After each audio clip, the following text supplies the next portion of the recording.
جب وہ وہاں پہنچے تو اس نے کہا زکوٰۃ کیا ہوتی ہے؟ میں تو زکوٰۃ ادا نہیں کرتا۔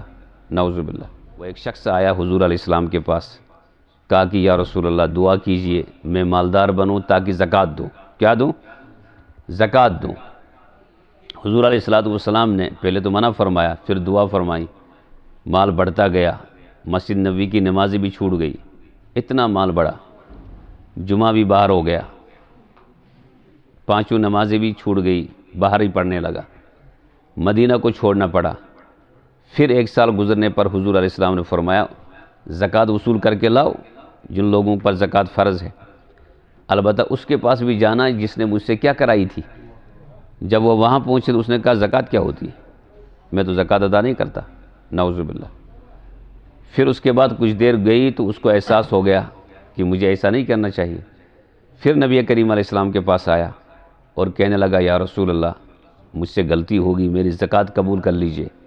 اللہ کے رسول نے فرمایا میں قبول کرتا مگر اللہ نے ہی تمہاری زکوٰۃ کو رد کر دیا ہے، اب اللہ ہی قبول نہیں کریں گے۔ حضور علیہ السلام نے اس کی زکوٰۃ لینا رد کر دیا، قبول نہیں فرمایا۔ حضرت ابو بکر صدیق رضی اللہ عنہ نے رد کر دیا، حضرت عمر نے رد کر دیا، کسی بھی خلافت میں اس کی زکوٰۃ کو قبول نہیں کیا گیا۔ تو آپ کو کیا لگ رہا ہے آپ زکوٰۃ دیں گے تو قبول ہی ہوگی ہر جگہ؟ کمال یہ نہیں ہے آپ کا زکوٰۃ دینا، کمال یہ ہے کہ زکوٰۃ دے کے اور اللہ کے یہاں اس کی کیا ہو جائے۔ حضرت ابراہیم علیہ السلام تعمیر کعبہ کرتے ہیں، کشیر مشیس لکڑ مسجد بناوا 40-50 فٹ مسجد پچیس بنا برود اس کھڑا ند بنے نہیں مسجد۔ بولتے نہیں بولتے آپ لوگ، ہم بولتے نہیں بولتے۔ اگر وہ کھڑا آسان ہے کہ درسگاہ کدی بنے تیلی، یہ مدرس کدی بنے تیلی، یہ آپ کا میرا انداز ہے۔ اور ادھر ابراہیم علیہ السلام نے خانہ کعبہ بنا کر کائنات کی سب سے عظیم تعمیر کھڑی کر دی، اور اس کے بعد یوں اٹھایا ہاتھ، ربنا تقبل منا انک انت السمیع العلیم، اے اللہ اس تعمیر کعبہ کو قبول فرمانا، وتب علینا اگر کوئی غلطی کمزوری رہی ہے تو اس کو معاف فرمانا۔ سوال یہ ہے اس دعا کی ضرورت کیا پڑی تھی؟ ابراہیم علیہ السلام یہ پیغام دینا چاہتے ہیں کہ اتنی بڑی عظیم تعمیر ہم سے ہوئی ہے، اللہ نے کروائی ہے، اتنا بڑا کارنامہ انجام دینے کے بعد اگر اللہ نے اس تعمیر کعبہ کو قبول نہیں کیا، اس خدمت کو قبول نہیں کیا، تو تعمیر کعبہ کرنے کا بھی میرے لیے کوئی فائدہ نہیں ہے۔ تو کیا ہے یہ کتنا بڑا پیغام ہے۔ رمضان میں آپ افطاری کرائیں گے، میں کرنا ہوں افطاری، سحری آپ نے کروائی میں نے کرائی، یہ جو میں نے کرائی، میں نے کام کیا، میں نے مسجد بنائی، میں نے مدرسہ بنایا، میں نے یہ سب کچھ کیا، میں نے زکوٰۃ دی، کیا کہنا چاہتے ہیں آپ اس سے؟ خدا کے بندو عاجزی پیدا کرو، عاجزی کے ساتھ ان احکام کو زندگی میں لانے کی کوشش کرو۔ اس میں ہم سب ملوث ہیں، یہ کہنے میں بھی آپ بھی، چونکہ ہماری کمزوریاں ہیں اپنی جگہ، دینی تربیت نہیں ہے، دین کو سمجھا نہیں ہے، صحابہ کو ہم پڑھتے نہیں ہیں۔ ہمارے جوان ان لوگوں کو سوشل میڈیا پہ سنتے ہیں جو حضرات صحابہ پر تنقید کرتے ہیں۔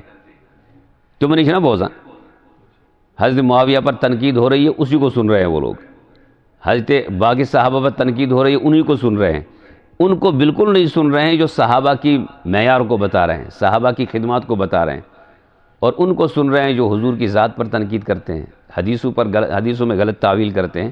جب وہ لوگ انہی کو سنیں گے تو ان کا دماغ بھی تو منفی بنے گا نا، اور جو لوگ صحابہ کے خلاف بتائیں گے سنیں گے ان کی گمراہی میں تو کوئی شک ہی نہیں ہے۔ جب ان کی گمراہی میں شک نہیں تو آپ کا ذہن بھی منفی بنے گا، پھر کہاں آپ میں اور مجھ میں تقوی آئے گا؟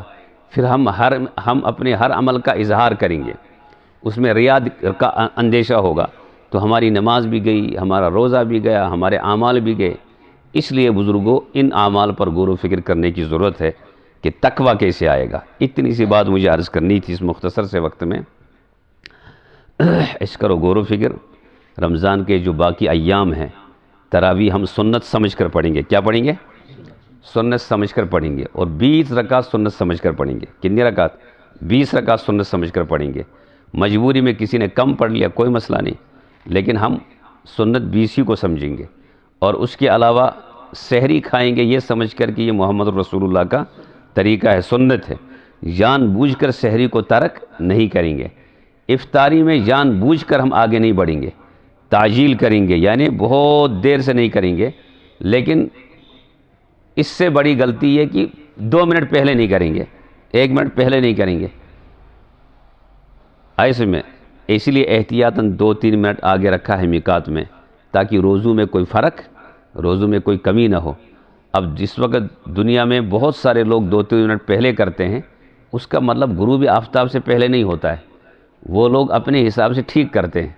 ہماری غلط فہمی اجتماع ہے ہمن گون روز، ارے وہ ان کا اپنا معاملہ ہے، وہ غروب آفتاب کے بعد ہی کرتے ہیں، لیکن میقات والوں نے یہ کہا کہ پتہ نہیں ہو چکا ہے غروب آفتاب یا نہیں ہوا ہے، اس لیے کتنی منٹ بڑھا دیا آگے، 2-3 منٹ بڑھا دیے۔ احتیاط تو اسی میں، احتیاط کیا ہے؟ اسی میں، ہمیں اسی پہ کرنا ہے۔ ہر عمل جس میں احتیاط ہوگا اس میں کوئی شک و شبہ، جس میں احتیاط نہیں ہوگا اس میں شک رہے گا کہ ہوا عمل یا نہیں ہوا۔ تو ہم روزوں کے بارے میں غور و فکر کریں، سحری ہماری صحیح ہونی چاہیے، افطاری ہماری صحیح ہونی چاہیے، دن کے روزے صحیح ہونے چاہیے، امام کی اقتدا پیچھے صحیح ہونی چاہیے، قرات ہماری صحیح ہونی چاہیے۔ جب یہ سب چیزیں آ جائیں گی انشاءاللہ رمضان ہمارا اچھا گزرے گا۔ کریں گے انشاءاللہ عمل؟ اللہ تعالیٰ مجھے بھی عمل کی توفیق نصیب فرمائے، آپ کو بھی عمل کی توفیق نصیب فرمائے۔ وصلی اللہ تعالیٰ علی خیر خلق محمد وعلی آلہ واصحابہ اجمعین برحمتک یا ارحم الراحمین۔ زکوٰۃ کا نصاب 87 گرام سونا ہے، کتنا؟ 67 گرام۔ اس کا مطلب یہ ہے کہ اگر کسی کے پاس کچھ بھی نہیں ہے، چاندی نہیں ہے، کرنسی نہیں ہے، تجارت کا مال نہیں ہے، اور ایک قسم جانوروں کی بھی ہے، وہ یہاں تو نہیں ہوتا، یہ سب کچھ نہیں ہے، صرف سونا ہے اس کے پاس، تو سونا 87 گرام جب آپ کے پاس ہوگا تو آپ صاحب نصاب ہیں۔ تو یہ کیا شتیل؟ صاحب امیر۔ اب آپ پر زکوٰۃ واجب ہو گئی، سال جب گزرے گا تو اب آپ کو اس پیسوں کی زکوٰۃ ادا، 87 گرام سونا آپ کے پاس آ گیا، پھر یہ بڑھتے بڑھتے بڑھتے بڑھتے بڑھتے 100 گرام ہو گیا، 200 گرام ہو گیا، اب آپ کو 200 گرام کی زکوٰۃ دینی ہے۔ کتنے گرام کی؟ یعنی ایسا بھی نہیں ہے 87 گرام نصاب ہے اور نصاب کے علاوہ جو جمع ہوگا اس کی زکوٰۃ دینی ہے، ایسا نہیں ہے، بلکہ 87 گرام کو لے کر باقی جو جمع ہوگا سب کی کیا دینی ہے؟ زکوٰۃ۔ سمجھ میں آ گئی بات؟ ایک آدمی کے پاس سونا بالکل نہیں ہے، کرنسی بھی بالکل نہیں ہے، تجارت کا مال بھی نہیں ہے، اس کے پاس صرف چاندی ہے۔ کیا ہے؟ صرف چاندی۔ تو چاندی دیکھیں گے 612 گرام، جب اس کے پاس آئی وہاں سے 1 سال گزرے گا، اخیر میں پتہ چلا کہ 612 گرام چاندی ہے اس کے پاس اور بھی جمع ہوئی ہے، تو جتنا اس کے پاس جمع ہوا ہے سب کو آپ کو زکوٰۃ دینی ہے۔ ایک آدمی کے پاس سونا بھی نہیں ہے، چاندی بھی بالکل نہیں ہے، اب یہ کیا کرے گا؟ اصل نصاب تو یہی ہے، سونا اور چاندی، اس کے پاس دونوں میں سے کچھ بھی نہیں ہے، کچھ بھی نہیں۔ اس کے پاس دکان میں مال ہے، گودام میں مال ہے، گھر میں مال ہے، جیب میں مال ہے، یہ وہ مال ہے جو فروخت کرنا ہے۔ جیب میں ہو سکتا ہے ماچس ہوگی آپ نے لی ہے اس کو فروخت کرنے کے لیے، سوئی ہے اس کو فروخت کرنا ہے، زمین ہے کہیں اس کو فروخت کرنا ہے، اسی نیت سے لی ہے اور 100% وہی نیت ہے آپ کی، وہ اس نیت میں کوئی تبدیلی نہیں آئی۔ یہ سب مال جو ہے اب ہم دیکھیں گے اس کا ویلیو کتنا بنتا ہے۔ 612 گرام کے برابر آ گیا چاندی کے اعتبار سے، تو اب آپ کیا ہیں؟ صاحب نصاب ہیں۔ سال گزرے گا، آخر سال میں ہم دیکھیں گے کتنا مال ہو گیا تجارت کے اعتبار سے، تو ہم زکوٰۃ ادا کریں گے۔ آدمی کے پاس زکوٰۃ سونا بھی نہیں ہے، چاندی بھی نہیں ہے، اور مال تجارت بھی نہیں ہے، کچھ بھی نہیں ہے، اس کے پاس صرف کرنسی ہے، اس کے پاس اکاؤنٹ میں پیسہ ہے، کاغذ کرنسی ہے، وہ اس کا ایک ویلیو ہے، اس کی ایک اہمیت ہے، وہ سونے اور چاندی کے اس میں کی جگہ استعمال ہوتا ہے وہ۔ تو اب ہم یہ کہیں گے 612 گرام چاندی کے برابر یہ پیسہ ہوگا تو اب آپ صاحب نصاب ہیں۔ پورا سال گزرا، جتنا خرچ ہو گیا وہ ہو گیا، گھر کی ضروریات بھی ہو گئی، کسی کا آپ پر قرضہ ہے وہ بھی اتر گیا، تو آخر مہینے میں دیکھا تو بچ گیا آپ کے پاس 612 گرام کے برابر پیسہ۔ یہ آج کی ڈیٹ میں 62,000 روپے ہوتا ہے، 62,000 کی جگہ 1 لاکھ ہو گیا، تو پورے 1 لاکھ روپے کا کیا دینا ہے؟ زکوٰۃ۔ یعنی 100 روپے میں آپ کو 2.5 روپے دینے ہیں، 1000 روپے میں آپ کو 25 روپے دینے ہیں، اور 1 لاکھ روپے میں آپ کو 2500 روپے دینے ہیں۔ اس طرح آپ پورے مال کی زکوٰۃ ادا کریں گے۔ اسی کو کہتے ہیں 2.5%، اسی کو کہتے ہیں پورے مال کا 40واں حصہ۔ تو یہ ہے زکوٰۃ، یہ کوئی بڑا مسئلہ تو ہے ہی نہیں۔ تو ان 2-4 مسئلوں کو ذہن میں رکھیں گے آپ، اور زکوٰۃ اپنی ادا کریں گے۔ کس کو دیں گے؟ جو مستحق ہوگا۔ کیا ہوگا؟ مستحق کون ہے؟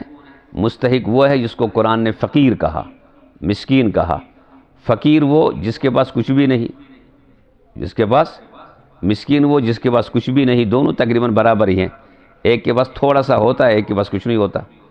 تو اور الگ الگ تعریفیں بھی ہیں اس کی، یعنی محتاج ہے دونوں۔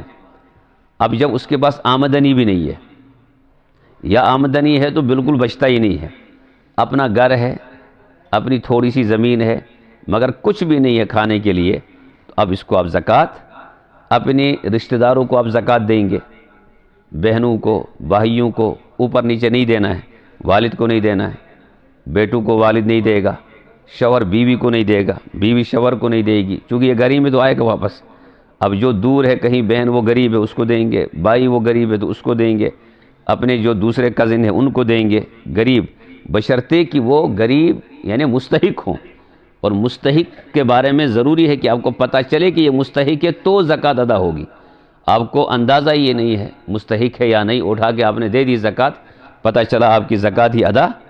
جس وقت آپ زکوٰۃ دیں گے اندر سے نیت کریں گے یہ زکوٰۃ کی رقم ہے، زبان سے کہنے کی ضرورت نہیں ہے۔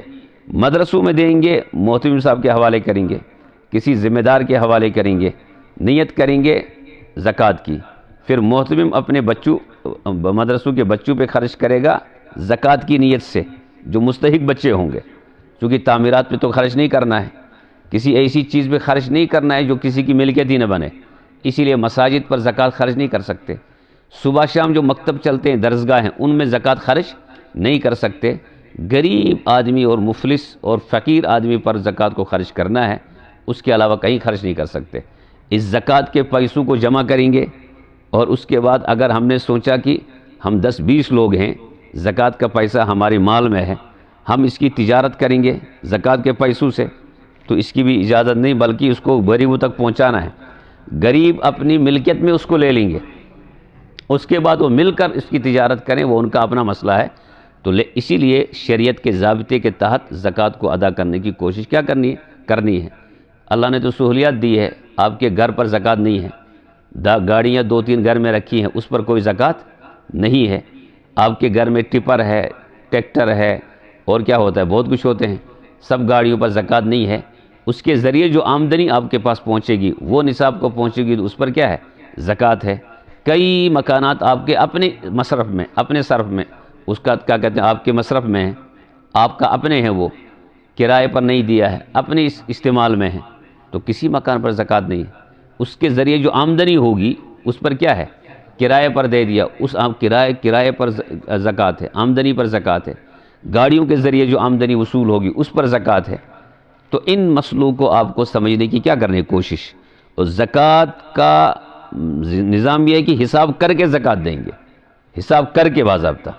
ایک آدمی کے پاس مال اتنا ہے کہ اس کو حساب میں نہیں آ رہا، گودام الگ الگ ہیں، دکانیں الگ ہیں، تو وہ مجموعی طور پر اپنے مال کا وہ اندازہ کرے، اور کہیں نہ کہیں لے جا کر اپنے ذہن کو روک دے کہ میرے پورے مال، نقد مال، سونا چاندی سب کا اتنا بنتا ہے، اس پورے مال کی زکوٰۃ وہ کیا کرے، ادا کرے۔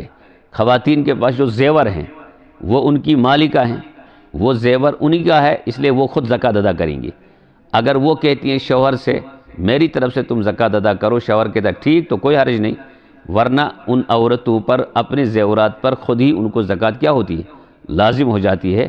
ہر سال ان کو زکوٰۃ دینی ہے، چاہے اس کو کہیں استعمال میں ہے نہیں ہے، استعمال میں ہو تب بھی دینی ہے، نہ ہو تب بھی دینی ہے۔ اور اس کے لیے بچنے کے لیے غلط ہیلہ کرنا جائز بالکل نہیں ہے۔ اس طرح کے مسائل ہیں اپنی زندگی میں لائیں، اور اس طرح دوسروں تک زکوٰۃ کے معاملے میں یہ ہوگا کہ زکوٰۃ آپ کی ادا ہو جائے گی، دوسروں تک زکوٰۃ کا مال صحیح پہنچے گا۔ اللہ کرے کہ ہم اس مسئلوں کو بھی سمجھیں۔ وآخر الدعوانا ان الحمد للہ رب العالمین۔